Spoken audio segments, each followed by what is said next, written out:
রান্নাঘর আজকে ওয়েলকাম। আজকে বানাবো ডিমের চপ। গরম জল বসিয়ে দিয়েছি, এবার ডিমগুলো ছেড়ে দেবো। আমরা নিয়েছি 4টে ডিম আর নুন দিয়ে দেবো। ডিমটা সিদ্ধ হোক।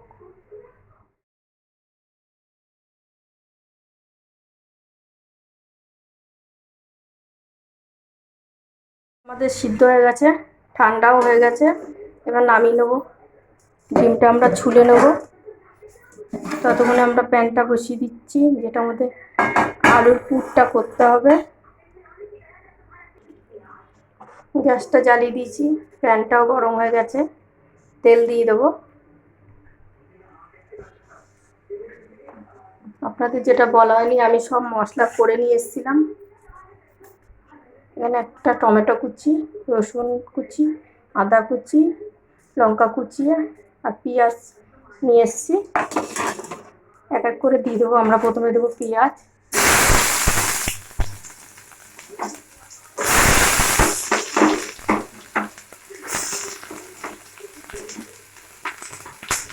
পেঁয়াজটা আমরা হালকা করে ভেজে নেবো।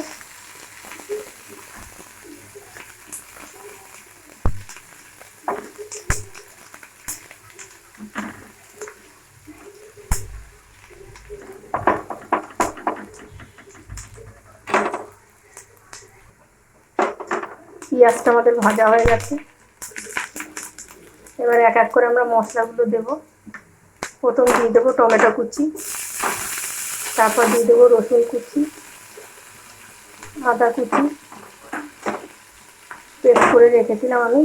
তারপর দিয়ে দিলাম লঙ্কা কুচি, একটা লঙ্কার গুঁড়ো 1/2 চামচের মতন।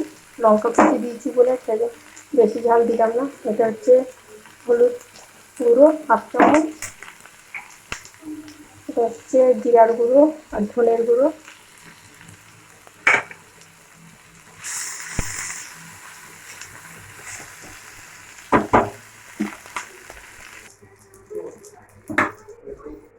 ভালো করে মিশিয়ে নেবো।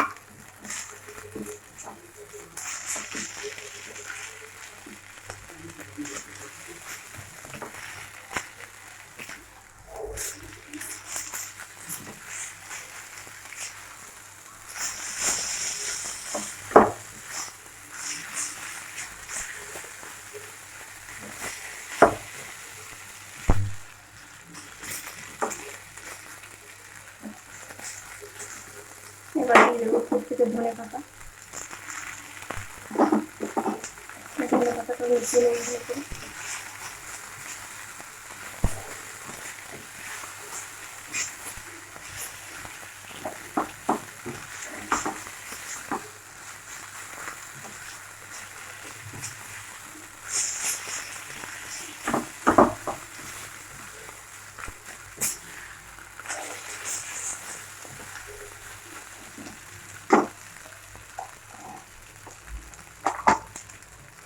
টমেটোর মতন ভাজা মশলা দেবো।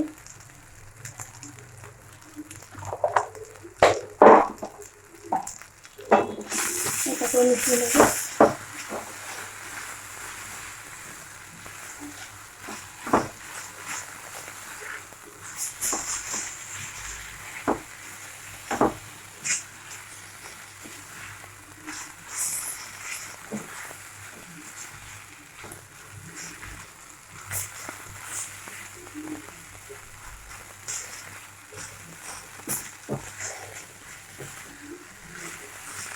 আমাদের পুরটা বানিয়ে হয়ে গেছে। আমাদেরকে ঠান্ডা করতে দেবো। এখন আমরা বেসনটা গুলে নেবো।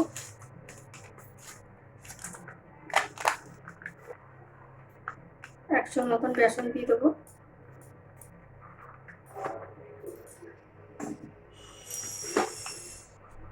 দিয়ে দেবো অল্প করে 1/2 চামচের মতন কালি জিরা।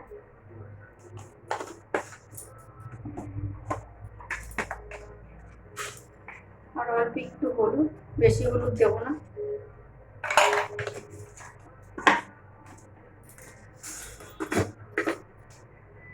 দিয়ে দেবো 1/2 চামচের মতন নুন।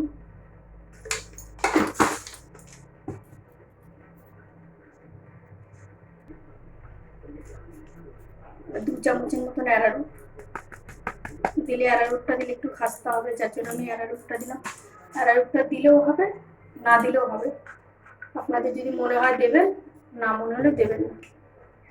আমরা এক এক করে গুলে নেবো অল্প অল্প করে জল দিয়ে। বেসনটা বেশি পাতলা হবে না।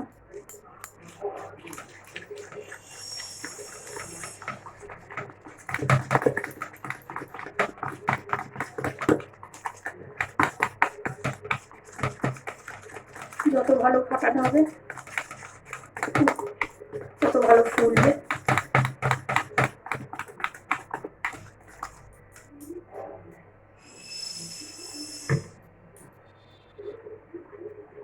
আমি যেমন অল্প অল্প করে জল দিচ্ছি, আপনারাও অল্প অল্প করে জল দেবেন। প্রথমেই পাতলা হয়ে গেলে তাহলে আর হবে না।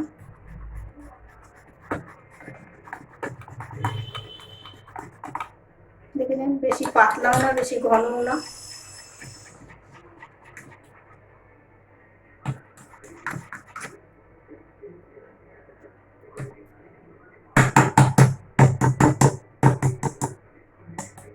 এটা আমরা সরিয়ে নিলাম। দেখছেন এটাও ঠান্ডা হয়ে গেছে। নিয়ে এসছি ডিমগুলো ছুলে নিয়ে এসছি আমরা, দিয়ে দু ভাগ করবো। এরকম করে দু ভাগ করে নেব সব কটা ডিমকে।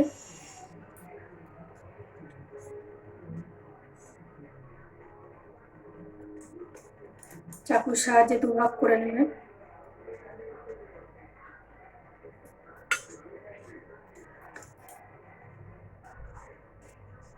দু ভাগ হয়ে গেছে।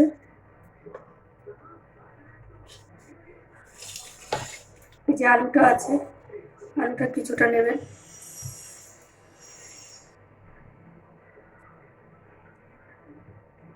নিয়ে এরকম করে দেবেন।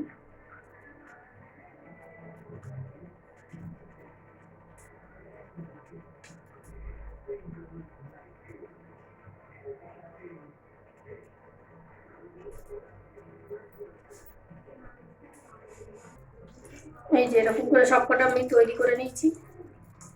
4টে ডিমকে করে নিয়েছি। এর আমরা তেল বসাবো।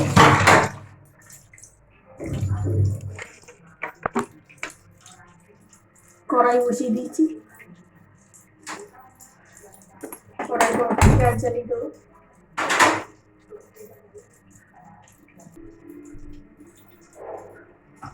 তেল দিয়ে দেবো।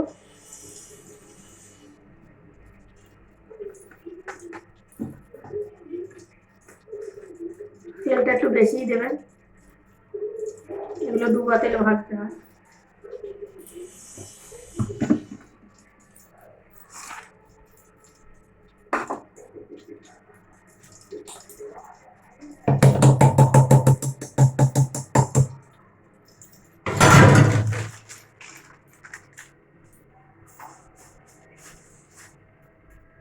তেলটা গরম হোক।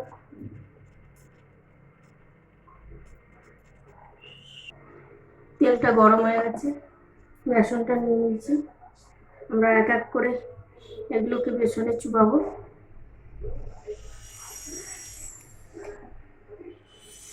চুবিয়ে এরকম করে তেলে দিয়ে দেবো।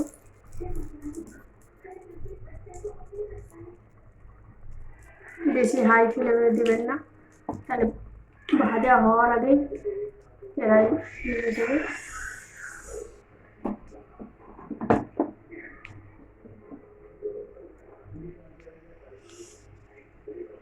তেলটা ভালো করে ফেনা উঠছে, এরকম দেখছে।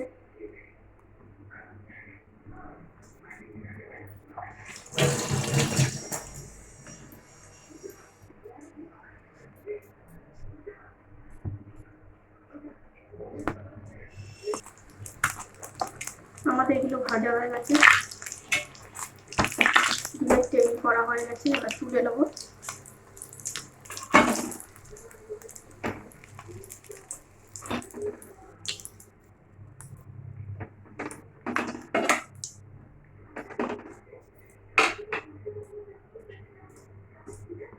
এরকম করে আরো কটা দিয়ে দেবো, সব কটাকে এরকম করে।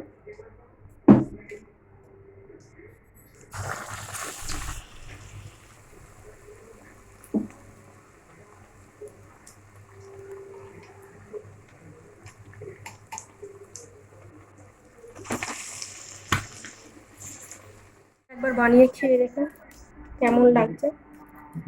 ভালো হলে আমাকে শেয়ার করবেন, সাবস্ক্রাইব করবেন, লাইক দেবেন।